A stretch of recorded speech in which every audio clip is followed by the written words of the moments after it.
Hope everyone's okay and you haven't broken anything in the box that I've given you yet. I'm going to start off with the first practical. It's quite a simple one.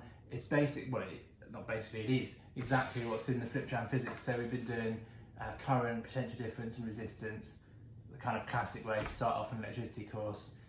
Sometimes actually you start with static in a kind of classic way of teaching it, but static isn't in the specification. So current, potential difference, resistance, kind of the kind of basics of circuit electricity, current electricity. And it's when we get to resistance that there's this practical in here. So I'm looking at this page, yeah, that circuit, and then that graph that you sketched. And so this lesson started off with marking it, as I'm sure you saw. So you know what you're kind of aiming for. But we're going to replicate it using the equipment. It's quite a simple one. It's actually more simple than what we did at GCSE. At GCSE, you had to do a 4-quadrant graph and get negative values for PD and current, but we're not going to do that this time. And we are going to add in a rheostat. You might have used that at GCSE. If I taught it in year 10, you might have added in a rheostat or variable resistor. A rheostat is a type of variable resistor. It's like the big one, basically. A potentiometer is the kind of small type of variable resistor. Anyway, we're going to use that, which you might not have used GCSE, but again, you might have done. And we're just going to get values for potential difference and current for a resistor, and then we're going to try and plot a graph and find the resistance. Shouldn't take very long because it's fairly straightforward, but it does involve practicing using this stuff. And then with the time that's left, there's some exam questions for you guys to have a go at as well. So I'm just going to show you the equipment and how to connect it up, because you might not have used multimeters before. I can't remember when the school bought separate ammeters and voltmeters for lower school. You might not have used the multimeters before those, so we'll have a look at those as well. Okay, first up you're going to need some paper and a pen or a pencil to get a results table down. The first thing to do really, we want to change potential difference and measure current, and we're going to use the rheostat to get regular intervals of potential difference. If you'd like to, you could get regular intervals of current instead. So you could go 0.1 amps, 0.2 amps, 0.3 amps, and so on. But we're going to get regular intervals of something, rather than just, because the power pack lies, rather than just getting whatever value from the power pack. So in your results table, you probably want a column that says power pack setting, just so that you know where you're at. But it's not really necessary because we're not going to have that on our graph, but it's in volts, remember. We also want a column that says potential difference, which we're going to measure in volts. We also want a column that says current, which we're going to measure in amps. Right, so simple results table, but make sure you've got one before you start. Okay, you're going to need a power pack, fairly obviously. Plug it into the red and the black sockets and changing the potential difference on this, but we're also going to use the rheostat to change the potential difference a bit. And if we look at our circuit diagram, so always top tip, lots of people hate electricity and they can't set up the circuits. Always follow the diagram.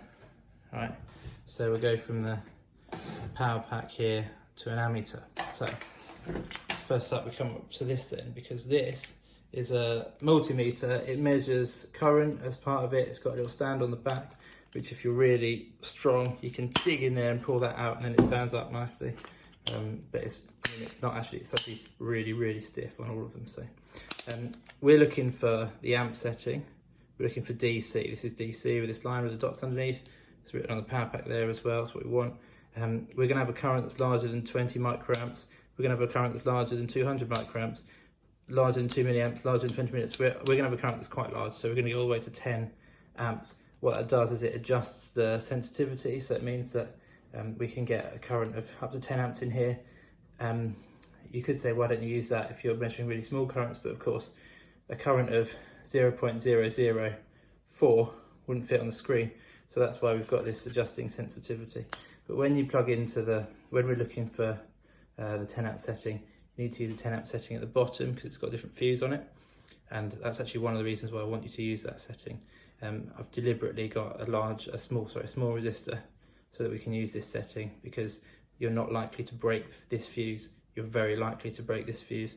So always plug into COM first, right? And then the other setting that we want is that 10A, that one there, okay?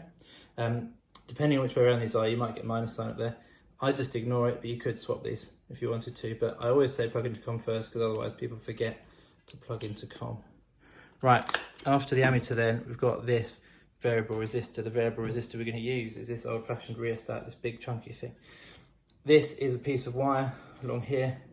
Wire has a resistance of 11.6 ohms. If we plugged in there and there, we just have a resistor that was 11.6 ohms. It wouldn't do anything. So when you slide the slider, nothing would happen.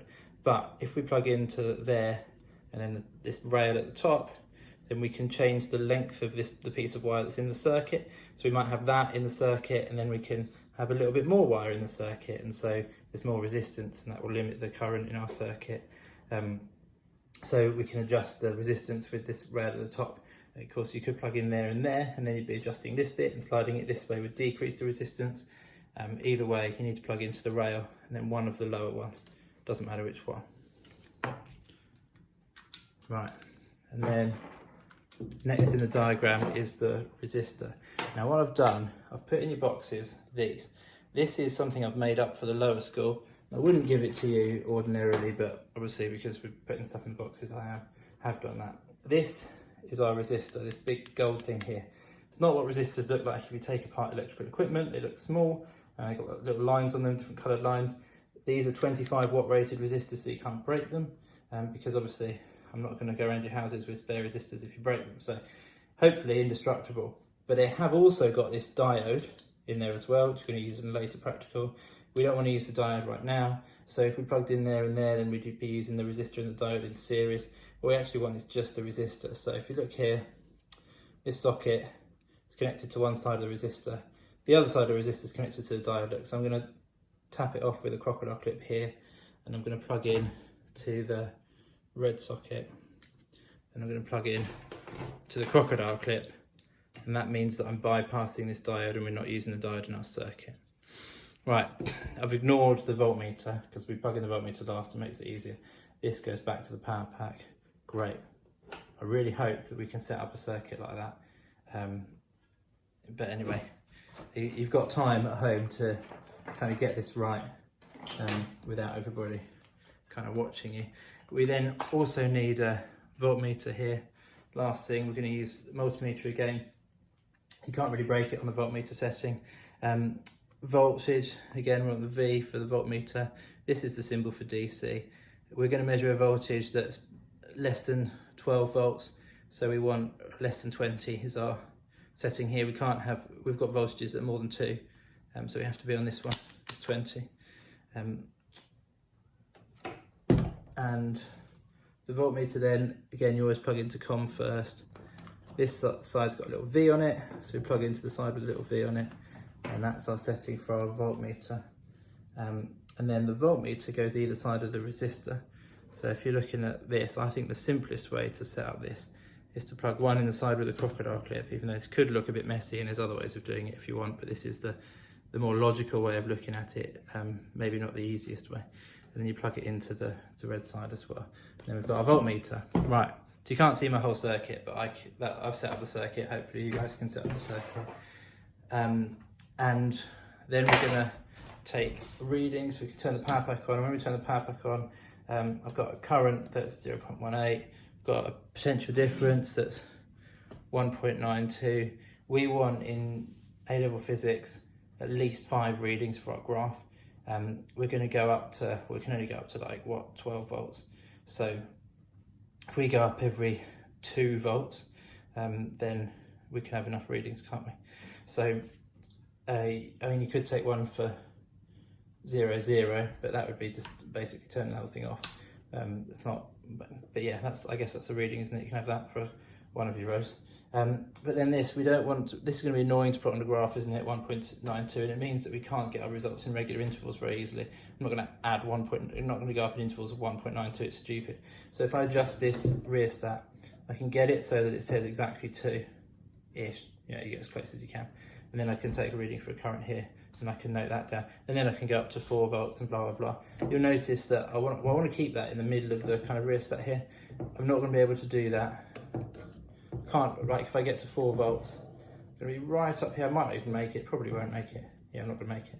So I'm going to have to change the setting on the power pack. Look. Right, so we're balancing the kind of 2 things and then getting our value for 4 volts exactly. All right, this isn't the most sophisticated circuit, and we're going to do more fancy things with this equipment, exactly the same equipment actually, a couple of lessons time, but we're kind of introducing you to all the stuff, especially as I can't be there. So you'd make that 4, and then you'd note that down, and so on. It's a pretty obvious pattern. In fact, actually, the resistance is written on the resistor, but I was going to keep that quiet. But basically, you're going to get a graph of potential difference against current. Another thing you could do actually is you could go up in 0.2, isn't it, on the ammeter? But that will give you, especially with the pattern, that'll give you basically the same thing. Right, so please submit a results table and graph for this experiment, and find the resistance from the graph as well, like they've said to on the flip around physics, and then have a go at the exam questions with whatever time you've got left. Thank you. Just had a thought as I'm packing up. It's fairly obvious, but I'm going to say it anyway because of my experience as a teacher. If you don't turn the voltmeter off or the multimeter off, then it's going to run out of battery. Also, if it's not working, you might have the hold button on. If there's a little H on it and it's not giving you any readings, take it off hold and then it should work fine. Other things to say is that actually in your box there are some magnets, and the magnets are very brittle, and if you pull them apart and then bring them like a bit near to each other and let them go and they snap together, they're going to break in half.